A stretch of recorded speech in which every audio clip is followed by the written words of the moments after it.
Hello, this is Danny Blyth talking about connecting to nature from a East and a Western point of view. Mental health, connection to trees, to water, sound in nature, how we've disconnected, and we'll talk about positive ways to connect.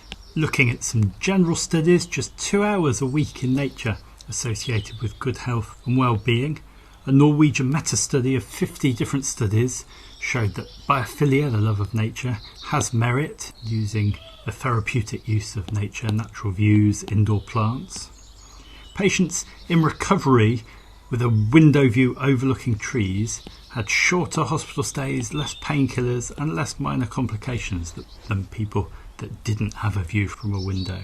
Communities that live a more natural lifestyle have been shown to have reduced cytokines, hence less chronic inflammation and less allergies. In the East, there's a long tradition in Taoism and Buddhism of living in harmony with nature, with Mother Earth, and with the cycle of the seasons.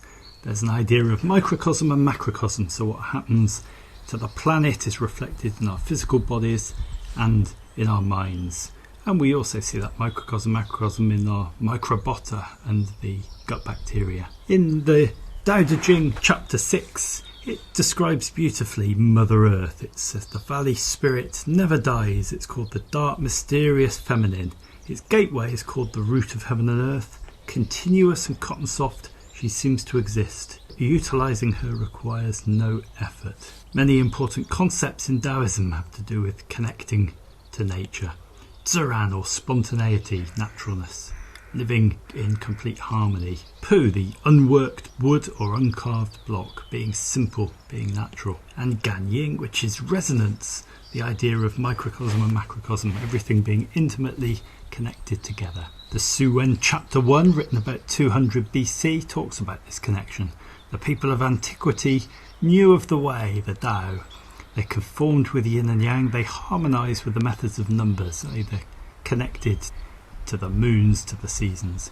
They ate and drank moderately, they were constant with their rising and resting, sleeping appropriately. They weren't foolish in their toils, they didn't overwork. They were able, therefore, to keep body and spirit complete. They used the entirety of their years allotted by heaven, exceeding 100 years. In chapter 2 it talks about yin and yang's 4 seasons, being the end and the beginning of the 10,000 things, the root of life and death. If one acts contrary to this, then there's catastrophe and harm to life, and if one follows this, then severe illness will not arrive. This is called obtaining the way. Being in nature reduced feelings of isolation, promoted calm and lifted mood. Higher level of cytokines, these inflammatory markers, in Europeans during the winter, linked with chronic inflammation and depression. Access to nature reduced adverse reactions to stress, bullying, losing a grandparent, difficulty at home in children, and especially vulnerable and disadvantaged children. Or being absolutely overwhelmed and awestruck has been shown to reduce levels of cytokines, these chronic inflammation markers, and interleukin-6. After experiencing awe, people were less likely to be selfish. Being in nature stimulates the parasympathetic and reduces the sympathetic nervous system. This was a meta-study involving sounds, smells and sights of nature. Since humans have been humans, we selected living spaces that have open countryside and especially trees and water. So our connection to trees, people with views of trees have been shown to take fewer antidepressants in the UK. The density of vegetation appears to reduce rates of illness in teenagers. And horticultural therapy, which is becoming very popular, has been shown to have a significant and positive impact on mental health. Shinrin-yoki, the forest bathing, which has been really drawn from Zen Buddhism and has been prescribed in Japan and Korea since the 1980s as a medical intervention, has been shown to have significant benefits on people's physical and psychological health. From a physiological point of view, improves the cardiovascular function, the neuroendocrine, metabolism, immune system, and inflammatory and antioxidation indexes. From a psychological point of view, it's been shown to improve the emotional state, attitude and feelings, psychological recovery degree, adaptive behaviour, and reduce levels of anxiety and depression. Why that might be, one suggested reason is that fractals, which are these patterns of 1.3 in trees, in shells, in pineapples, have been shown to reduce beta waves and hence increase the relaxation state in our brains. Trees reduce particulate pollution, which is very important, and phytoncides, which are the aromatic substances that trees produce as part of their defence system, have been shown to increase white blood cells and stimulate our immune system.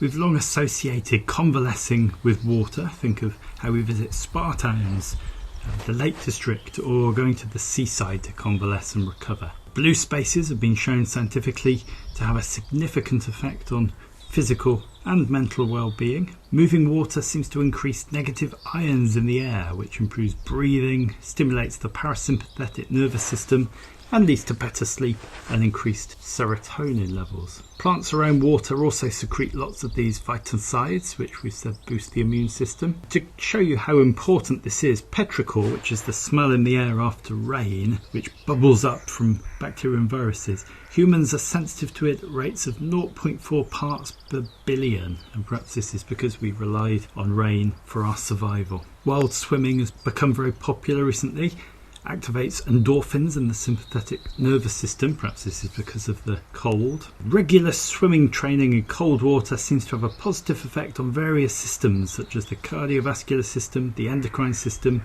the immune system and the psyche. However, this study also warned that cold water swimming poses a significant health risk for inexperienced and untrained swimmers.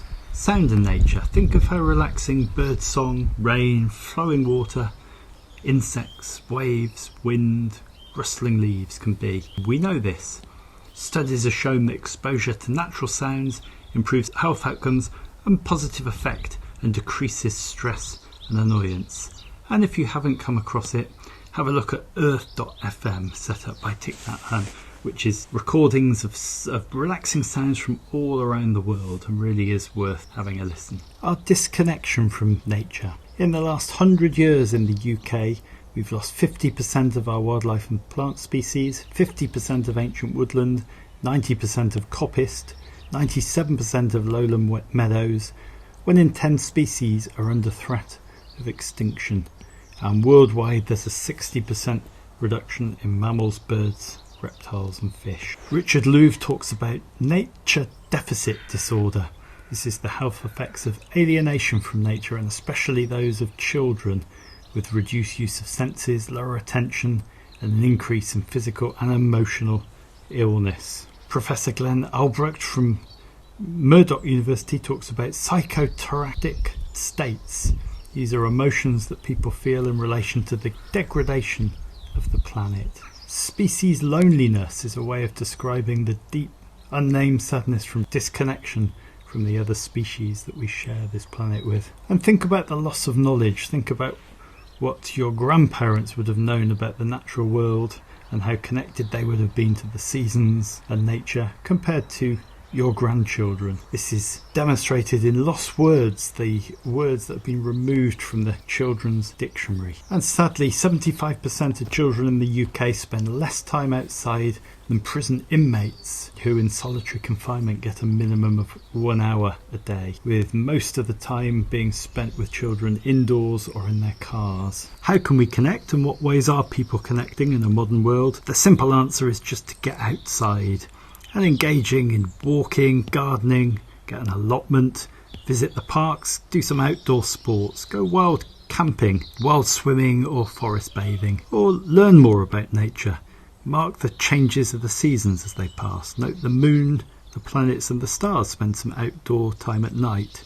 Learn some wildflowers, birds, insects, plants or animals. A good way of doing this is to bring nature into our houses. So house plants, fresh flowers, seasonal plants. We do this anyway with daffodils in the spring, winter greenery for Christmas, pumpkins for Halloween, fruit and flowers for convalescing. Animals shown to reduce allergies when we live close to them. Getting animals into our gardens and into our houses. Simple images, just having pictures, screensavers, window views, sounds. Opening the window, having a water feature or using a sound bank. Smells like essential oils and flowers. Some challenges that you could try to connect to nature. Celebrate the 8 pivotal points of the year. Go to a place in nature, bring in some seasonal greenery or just note the changing of the seasons. Enjoy every full moon of the year. Try and go out, know when they are, and enjoy them. Find a tree and take a regular photo from the same position every week or even every month, and notice the changes in the tree. Find a natural space on your way to work and spend a few minutes enjoying it every day. Find somewhere to park up on your drive, or find a park that you can go through on your walk to work. Organise a holiday that connects you to nature. If this has sparked your interest, I'd really recommend Losing Eden by Lucy Jones. Also The Nature Fix by Florence Williams, and Rewilding Your Home. Thanks for listening. Here's the photo credits.